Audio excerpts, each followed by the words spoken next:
Hey everyone, you've heard the accusations and seen the headlines. Millennials and of course Generation Z are the entitled generation. Are they though? Well, here's another book tells us that they are. Oh, this might go on for a while. Look at this headline. Entitled Generation Z workers want raises and promotions just for showing up. And it has a picture of a baby. So I guess we know how the New York Post sees young people. And InfoWars, unsurprisingly, has something about the harsh realities of life millennials need to understand. Millennials have proven to be little more than entitled, spoiled, anti-intellectual brats. If you say so, InfoWars. There's things like this. Then there's this. Spoiled, lazy. Parents don't believe in spanking their kids. That's good, actually, whether you realize it or not. They shouldn't spank their kids.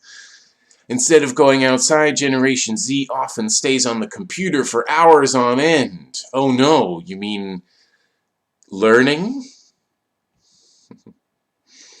This person says they're fake depressed. I don't think so, but okay. We've raised a generation with a great degree of entitlement and narcissism, says the millionaire TV star. Simon Sinek, millennials in the workforce, a generation of weakness. So, again, expect to be treated weakly. There's this headline. I know the Daily Mail isn't that serious of a newspaper, but it actually uses the word snowflakes in its headline. So, and the ironic thing is what it actually says.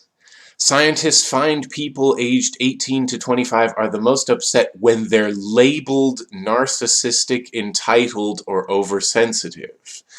In other words, if someone calls them narcissistic, entitled, and oversensitive, they might actually get upset. What do you know? Time, and this was years ago, talked about the me generation. Millennials are lazy, entitled narcissists who still live with their parents, and we hate them all. This obviously is part of it. The safe space. I'm almost certain that every one of the cartoons and other things making fun of safe spaces don't know what a safe space actually is. So it's great for a few laughs from other people who don't know what a safe space is, but it really has nothing to do with it. You can see the same here, of course. 60s, fight the power. 10s, safe space. No contrary ideas or non-supportive views allowed. Again, that's not what a safe space is, but good try, guys. And of course this one, again, more patronizing possibly than any of them. This silly headline from Fox News saying that after the 2016 election, colleges are giving trauma treatment to all those poor, misguided millennials who voted for Hillary Clinton. So, young people, that's what they think about you. On the one hand, we could brush all this criticism aside as just by pointing out that older generations have long made a pastime of looking down on younger people. It's been like that actually for thousands of years. It's mostly just incomplete observation and imperfect memories mixed with a desire to feel superior. But there's more going on here. If we believe kids these days are entitled or spoiled or lazy, it goes without saying they deserve less. and should be expected to work harder. But what's the effect of working harder? Are millennials and Generation Z seeing the effects of hard work? Or are they finding those rewards that they've been promised a little sparse? Not wanting to work harder could be a quite rational response to the productivity gap. You may have seen this before, the huge gap between how much value workers actually produce and how much they get paid. If I'm not going to see any of those benefits, why would I work harder? Seems like a good reason to be suspicious of your employers, not loyal to them. Millennials get shit on for killing brands too. But so what? Older people seem to think the young should have inherited their love of shallow capitalist propaganda. Work hard, be loyal to your bosses, be loyal to brands. Why? The kids these days are too entitled mindset comes from a lack of historical perspective. But most liberal analysis of capitalism and current trends goes back to around the 1970s. Doesn't go any further. When, as you saw in the chart that I just showed, the disconnect between productivity and wages really began. Then they'll talk about how governments of the 1980s and 90s implemented neoliberalism, gutting social programs in the name of lowering taxes and making business more productive, and lowering the debt too, and yet somehow still managing to raise taxes and debt and make business more productive at the expense of workers. And this analysis is important because it shows how we got here from there. But there isn't very far back. I think we should go back a lot further. If you really want to know what you're entitled to, we'll talk briefly about the commons and how it was stolen from us. Until a few hundred years ago, most land was held in common. In Britain, it was called the commons. Whoever wanted to could graze their animals on it, grow stuff, hunt for food, skip through the tulips, whatever your thing was. But with enclosure laws came private ownership. So huge tracts of land suddenly belonged to rich people, and the poor were left with nothing. A series of laws forced them into wage labor, which made the new capitalist class exceedingly wealthy, but workers still had nothing. Talk about a productivity gap. These same processes have been reproduced all over the world, which is why we now live in a largely capitalist world. The legacy of the destruction of the commons lives with us today. Government and corporations control food, water, electricity, medicine, and communications. So we rely on them for everything we need. Before I really understood any of these things about capitalism, I used to be quite the capitalist. Back then, I would have said no one has the right to, for instance, clean water piped directly into your home. Otherwise, it would mean that you'd be entitled to someone else's labor. But then the more I thought about it, the more I realized that the supply of water, as that example, has been monopolized by force. It's been taken out of our hands and placed in private hands. No one asked the state to centralize something people were already doing for themselves. No one asked them to contract water out to corporations. This is something that used to be free for everyone and is now controlled by force.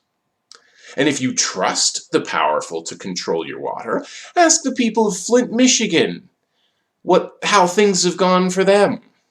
or for that matter, anyone living on a native reservation in North America. If you trust them to control your electricity, you probably aren't one of the millions of people in California who, even though they'd paid for it, still had their power cut off by PG&E just this past week. You could say the same about any part of what was once the commons. You could say it about food. Who asked corporations to put all the food behind closed doors, only letting you access it if you pay? What if you don't have the money? Obviously, the resources exist to feed everyone. You just have to go into a supermarket to see that. People aren't going hungry because there isn't enough food. It's because access to what they need is controlled by people who are not swayed by sympathy. And I can't accept the argument that poor people shouldn't eat or have homes or whatever because it will contribute to climate change, when it's rich people who contribute the most to climate change. These are the results of an Oxfam study that show that quite clearly. And how did they get rich anyway? By monopolizing the commons. They privatized all the best land and resources and killed whatever indigenous people were in their way. They used police and strike breakers to stop people demanding a larger share of the value of their labor. They used the legal system to force people out of self-sufficiency in things like food and clothes and into wage labor. That way, they could be sure of having a long-term supply of cheap labor.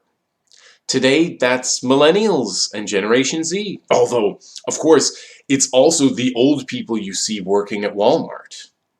We might laugh at one generation or another, but capitalism is an equal opportunity exploiter. So all generations of people are now working long hours for no pay, or low pay. Most of them have no chance of buying a house or having kids because they won't be able to afford it. Like I said in my last video, some people will be able to have those things, but not all. And it won't matter how hard you work.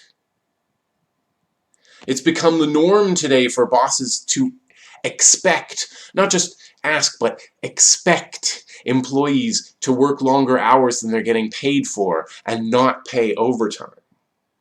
We have a whole generation working long hours at boring jobs for low pay, and another generation telling them they're entitled.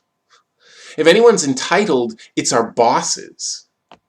If anyone expects something for nothing, it's people who own the means of production just because they're rich and expect you to work for them. We need to stop believing their propaganda and start looking at the world around us. What's more, young people are going to spend their whole lives paying off debts for stuff they never agreed to or ever saw the benefits from. They'll be paying for the promises of politicians who bought off earlier generations by assuring them future generations would pick up the tab. Have you noticed the debt never goes down? Same with taxes and inflation. And they're not going to go down in our lifetimes either. None of this, not one of these structural problems can be blamed on the youngest generations. Older people created a morass of poverty, exploitation, violence, and climate change, and yet all eyes are on the youngest.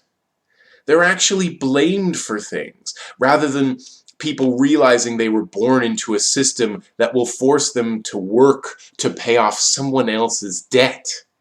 I'd be pretty pissed too. I guess it's the same as blaming immigrants for your problems. Focus on the people least able to stick up for themselves. Deflect all guilt from yourself. That's what bullies do. For the most part, the somewhat more entitled and guilty generations, like the baby boomers, will not accept their role in creating this mess and will not help us clean it up. We'll have to do that ourselves. But I really can't blame an entire generation either. Most people alive today have no responsibility, or very little, for creating this mess. It's the state and the capitalist class who are to blame. We didn't ask for any of this. They forced us into it for their benefit. That's why people shouldn't be demanding $15 an hour and policies that might curb or delay climate change somewhat. It's not enough. It's not what we deserve. We could be demanding much bigger salaries, shorter hours, affordable medicine, and maybe some mental health counseling while we're at it. The rich can afford it, so we could fight for that. It's better than accepting things the way they are. But even those things are shooting too low. Those things would still keep in place the basic power structure of society. In fact, it would reinforce it. Because if you ask for things from the state or from corporations, you're still assuming their superiority over you. We call it demanding, protesting, even going on strike. But if all we're doing is asking that our masters treat us better, they will remain our masters. Dear young people, you have the right to demand better. You have the right to feel angry. Your feelings are valid. So don't let people gaslight you just because they don't care about creating a better world. You've been cheated and lied to. Your future was stolen from you before you were even born. You've been tricked into trusting parents and teachers and cops when you should have been taught to question them. You've been taught to believe in getting jobs in the years when you should have been learning to work together to solve problems. And yet, despite all that discouragement, you're organizing with your peers to solve climate change. That's great. The only thing you're doing wrong is not questioning and analyzing the situation better. I respect all those high school students out in the streets for taking action, but they need to understand power better before they try to communicate with it. Forget everything you learned in social studies or civics class. You can't convince, coax, or guilt the people in power into doing what you want them to do. That's not how power works. Politicians have little incentive to fix social problems because they work for the people who get rich off those problems. Saying you won't vote for them is no punishment when people with money can give them anything they want. If some politicians become unpopular, different ones take their places, and the illusion of democracy can continue. Don't rely on the institutions other people give you, like peaceful protest and voting, because those are not designed to solve anything. And don't let them tell you what's reasonable, because nothing worth demanding will ever be reasonable to them. I suggest a different course. Create the world you want to live in without asking permission. And the kind of world I propose, just some ideas, is one where instead of competing for resources like you've been taught, we share them and cooperate to build things. We should own the means of production, the factories, the offices, the land, everything. So there's enough for everyone and no one has to go hungry. If we owned everything in common, we could automate more things and gear them toward pro-social goals rather than just for-profit goals, reducing the amount of work people need to do.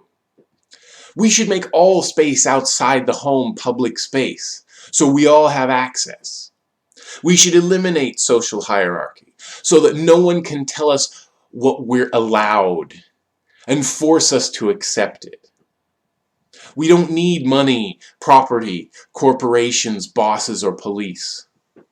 We can take care of all these things without kowtowing to authority.